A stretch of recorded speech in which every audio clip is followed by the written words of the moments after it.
I was too young to wear a Star of David, and had they discovered that I was Jewish, I mean the Germans and sometimes the Polish people, I would have been shot on the spot.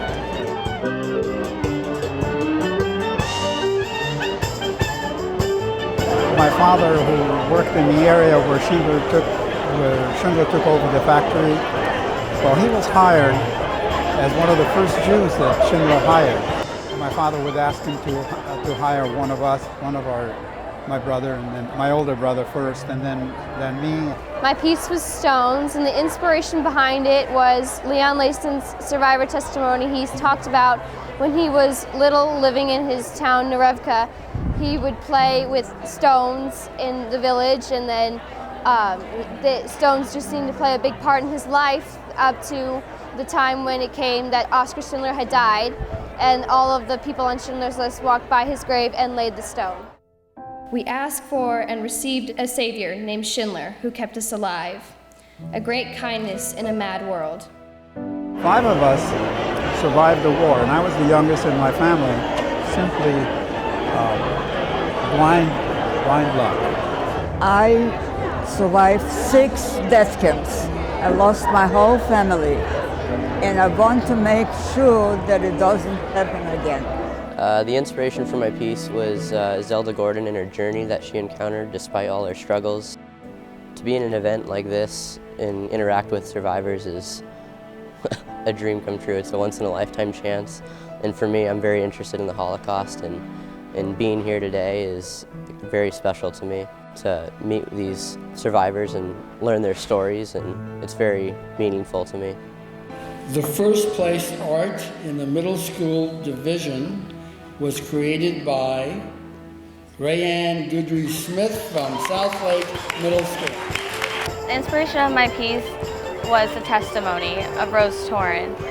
When I saw it, I got very inspired to draw something, to paint something. Something about her really touched me deeply. I wrote a poem based on the survivor testimony of Georgia Gabor, and my inspiration was a quote that her father said to her before he was taken away to a concentration camp, and the quote was, "It won't happen to us." And basically my poem, I played off of that quote and saying that these things can happen to us, and even now these things can still happen to us. I listened to Miss Elise Diamant's story. One of the SS men had broken her precious bird's neck, and it just struck me how she lost her innocence then. The scratch art I did took a little while, but when I got done with it, I was so happy with it because it pictured what I thought it would. Well, it's very inspiring to see Chapman embrace the stories of the Holocaust and become the people who are going to help carry the story forward. I think it's an amazing thing that Chapman has done, and it may be one of the few places in the country this happens. The fact that there is a kid of, I don't know, 13 or somewhere around Brandon, that paying attention to what actually started genocides and Holocaust, it's amazing. You know, I'm 82 years old, beginning to get the picture. The survivor generation is reaching the end of its natural lifespan, and these students are going to become the witnesses of the future. They're going to be our witness.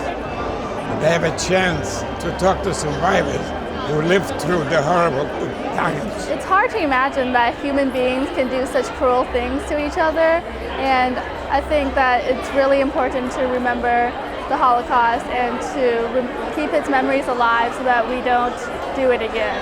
It was the pinnacle of what ignorance, what hatred, and what evil can be. Hitler was able to do what he did because nobody stopped him. That such a tremendous mass killing took place in the 20th century. It's very important to me that it shouldn't happen again. The evils of the Holocaust are real, and that they can be repeated if we're not careful, and that we, as guardians of these precious memories, have to make sure that the Holocaust is never repeated again. It means to me that after I die,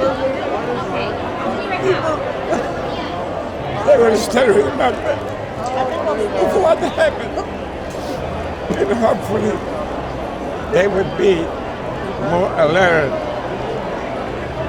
Things like that should not happen. And that's the most important part. I too felt something break inside of me. When the sky hits the Jewish Star of David, the star brightens. Saved, rescued, emancipated, and free. Walk past his grave and place a final stone. Liberation arrives, freedom is dear, love emerges, and hope reappears.